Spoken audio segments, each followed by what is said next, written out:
So hello everyone, आज हम quadrilaterals का फिगर इट आउट में से जो क्वेश्चन नंबर 1 का फर्स्ट पार्ट हमने कर लिया है, ये सेकंड वाला है जिसमें आपको रेक्टेंगल्स के सारे एंगल्स फाइंड आउट करने हैं।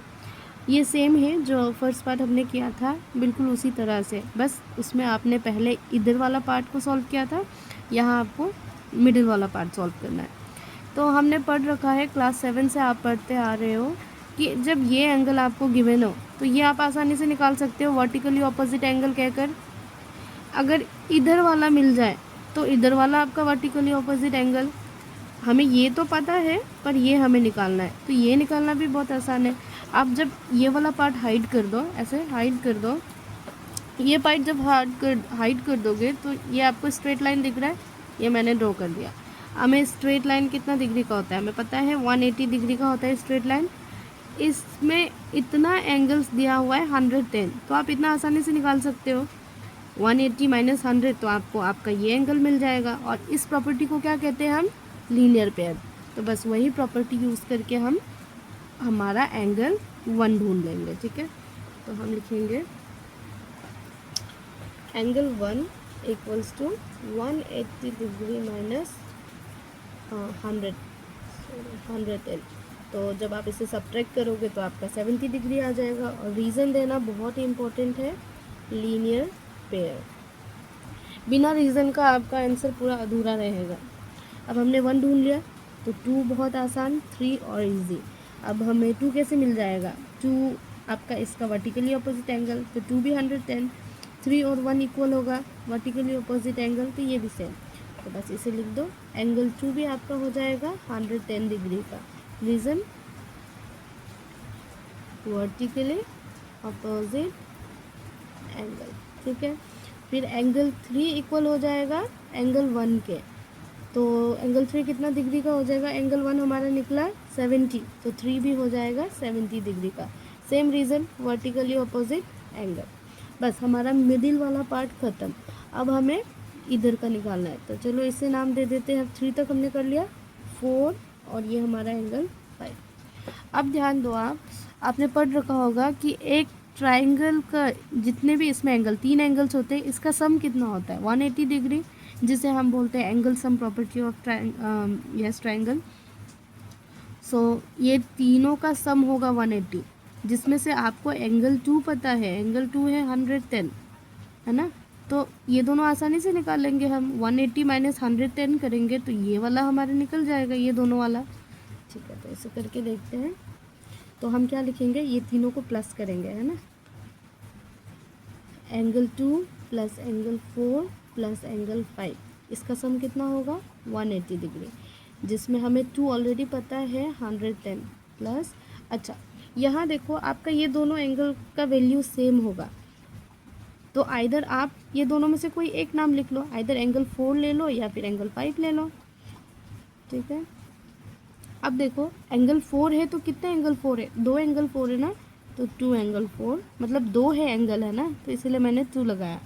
अब ये प्लस में है, इधर जाके क्या हो जाएगा आपका, सब्ट्रैक्ट हो जाएगा, तो 110। अब जो माइनस करोगे तो हो जाएगा कितना, 70। अब 70 क्या निकला हमारा, ये दोनों का सम, ये दोनों ही ऐड करके 70 आएगा। तो आप एक तो निकाल सकते हो ना, इसका हाफ कितना होगा, सपोज इसका हाफ 35, तो ये 35 ये 35, दोनों को जब सम करोगे तो 70, तो हाफ हमें निकाल कर दिखाना पड़ेगा, ये 2 आ जाएगा इधर, तो आपका एंगल 4 आ जाएगा 35 डिग्री का, ठीक है। एंगल 4 35 आया तो एंगल 5 भी 35, क्यों, वही same reason, angle opposite to equal side of a triangle, ठीक है। अच्छा, यहाँ हमें पता है एंगल सम प्रॉपर्टी से हमने ये वाला सॉल्व किया है, तो ये आपको मेंशन करना पड़ेगा, angle sum property of triangle. आप एग्ज़ाम में फुल में लिखना, मैंने हाफ में लिखा है, ठीक है। अब हमने ये वाला ट्राइंगल ढूंढ लिया, अब ये ढूंढ लिया, अब इसका नंबरिंग कर देते हैं, 4 5 हो गया, ये 6 ले लेते हैं और इसे 7 ले लेते हैं। अब देखो आपने पढ़ा है, हमने फर्स्ट क्वेश्चन में भी ऐसे ही किया था, जब 2 पैरेलल लाइन को कोई लाइन इंटरसेक्ट कर रहा हो, है ना, तो ये और ये क्या हो जाता है, अल्टरनेट इंटीरियर एंगल, जो कि इक्वल होता है।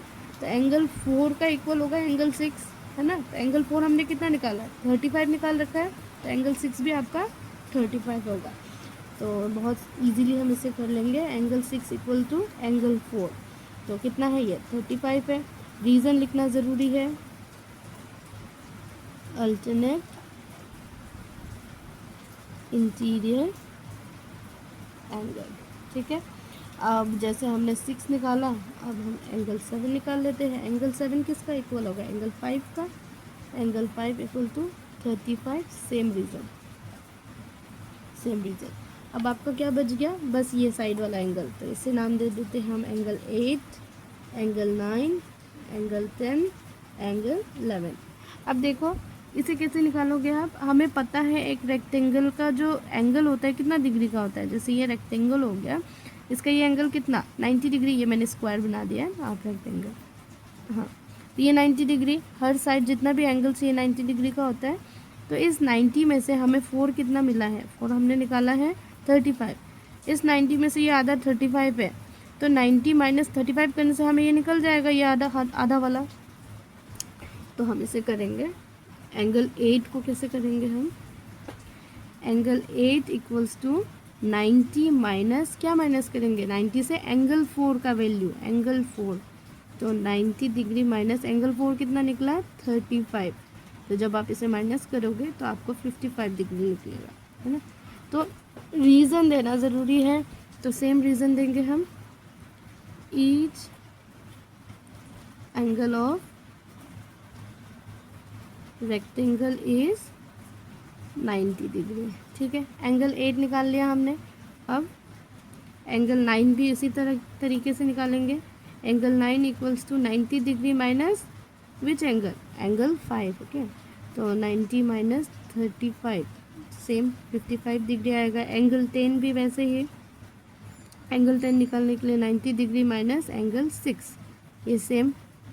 Angle 11 equals to 90 degree minus angle 7, same 55 आएगा सबका वैल्यू, और रीज़न भी आपका सेम होगा, ठीक है। तो बस खत्म, सारा एंगल्स हमने निकाल लिया। तो एक ट्राइंगल का सारा एंगल्स निकालने के लिए आपको 5 प्रॉपर्टीज़ याद होनी पड़ेंगी। जैसे फर्स्ट लीनियर पेयर हम निकाल linear pair, vertically opposite angle, angle sum property, alternate angle, ये मतलब इतना याद होने से आराम से हो जाएगा।